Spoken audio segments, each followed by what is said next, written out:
چگونگی کوچ ترکان به ارومیه به نقل از کتاب تاریخ افشار.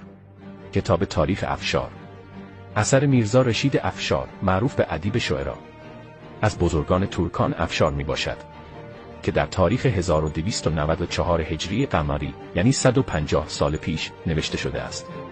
در این کتاب چگونگی کوچاندن ترکان افشار در 400 سال گذشته به ارومیه توسط حکومت صفویه و چگونگی سرکوب کردها در ارومیه به قلم آورده شده است.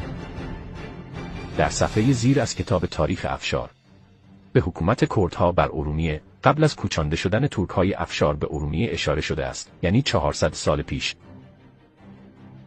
در صفحه زیر نیز این کتاب به اهالی کرد شهر ارومیه در 400 سال پیش قبل از کوچانده شدن ترک‌های افشار به ارومیه اشاره کرده است. در صفحه زیر نیز به کوچ 8000 از خانوارهای ترکان افشار از عراق و خراسان و کرمان و فارس به ارومیه حرف زده شده است. اگرچه منابع زیادی درباره چگونگی کوچ ترک‌ها به ارومیه وجود دارد، مانند کتاب‌های عصر صفویه، ولی دوست داشتیم از منابع و از زبان خود آنها چگونگی کوچشان را بشنویم. چگونگی کوچ افشارها در زمان مغول‌ها به جغرافیای ایران هم در پست زیر توضیح داده شده است.